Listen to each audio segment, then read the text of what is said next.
We all know this trope. Someone says a bad your mama joke and suddenly you know shit's about to go down.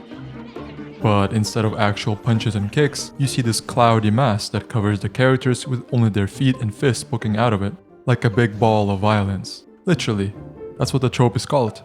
It was first used in cartoons as a way to imply violence without actually showing it, mostly to keep it child-friendly, but also because otherwise it could take up all of the budget. Close-range fights are usually awkward and messy, which means they're hard to animate, and guess what? Also hard to draw. It's when something like One Piece or Demon Slayer, you'll often see that even though they're fighting with swords and fists, the attacks themselves are often just projectile spam. When they get into actual combat, the bodies are blurred into simple white streaks to simulate motion, a very common technique that you can't judge anyone for using.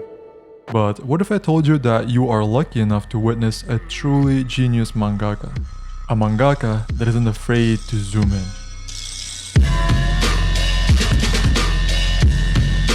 No cheats, no shortcuts. You're shown the reality of a sword fight. It's tense and claustrophobic. A clash, a block, a counter. One wrong move means instant death. Who drew this? His name is Takeru Hokazono, or as the community calls him, horizontal, because the man refuses to draw a panel that isn't cinematic widescreen. Right? But white panels aren't the only way he controls the pacing.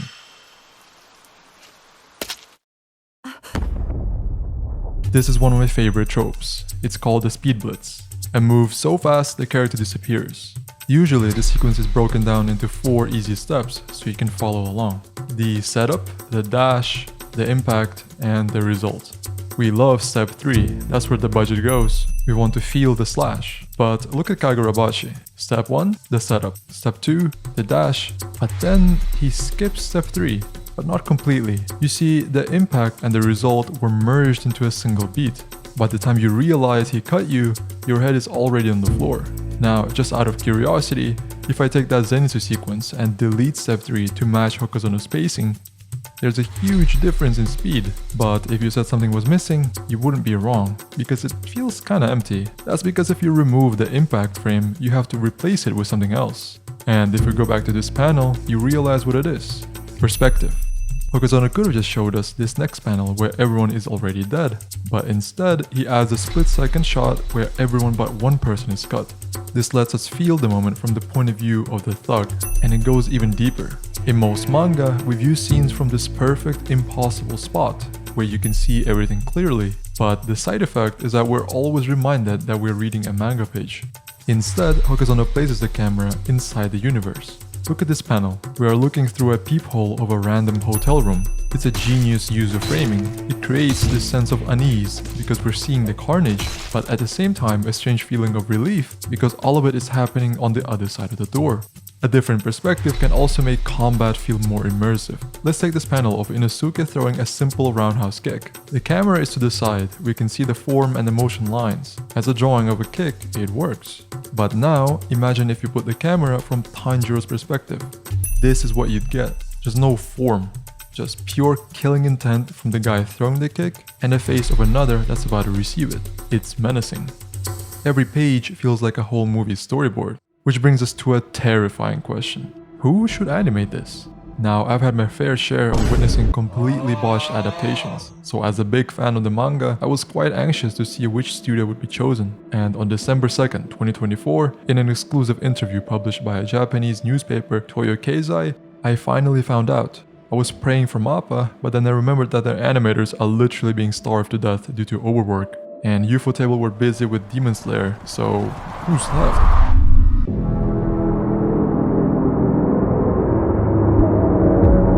No fucking way. Yep, Cygames Pictures, the studio best known for making an anime based on a horse girl racing game. If this is the cover of a book, then I'm judging the hell out of it, because how are you going to turn this into this?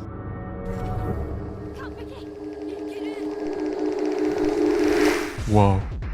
One of the things Uma Musume does really well is acceleration. You don't just see the speed, you feel the air friction, you feel the drag. The sound design is heavy. This is what you want for Kagurabachi, because here the fights go from completely still to violence in a single frame. To animate that, speed alone isn't enough. You need mass. Cygames also mastered visual storytelling. Their cuts are cinematic. They are not scared to flip the color palette to bring up tension, and their shot angles are some of the most unique in the anime industry.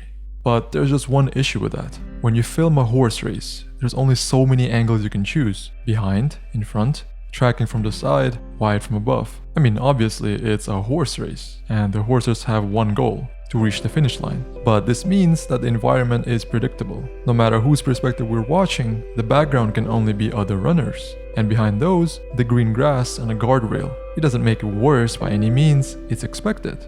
But in Kagurabachi, you'll notice there isn't a single pixel wasted. Where most manga try to give you one clear focal point, Hokazono often gives you multiple, especially during action scenes. It's a superpower that Hokazono has to be able to visualize the story from several perspectives at the exact same time. So while Uma Musume proves Cygames can easily handle the speed and the visuals, the chaos of Kagurabachi is a whole other ballgame. And surprisingly, Cygames isn't a newcomer to chaos. And the proof of that is in their earlier work. And it is... No! First a horse racing anime, now a slice of life story about a guild seeking the best food in existence? There's no way this anime... I really should stop. Yes, it's basically the meta nowadays for a slice of life series to have some of the best animated fight scenes you've ever watched, and this one has just that. We will be looking at one specific fight sequence which happens in Season 2 Episode 4, and for this one you don't need to know the plot or the characters, just follow the camera. For convenience sake, let's name them 1 through 8. The group springs forth into action and the final boss is revealed through the smoke.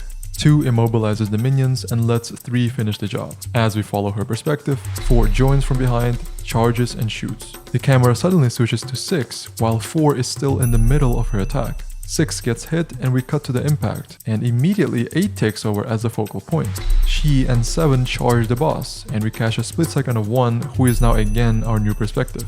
The camera follows her as she's trying to dodge incoming slams, and while she's successful at first, the sweep from behind catches her off guard. 5 steps in with a buff, which resets the momentum. 1 finds the opening, cuts the leg, and we get a wide shot of the fall. 1 and 8 are already climbing its arm. We get cinematic parkour from 8, but suddenly 3 is getting lifted by the giant's hand.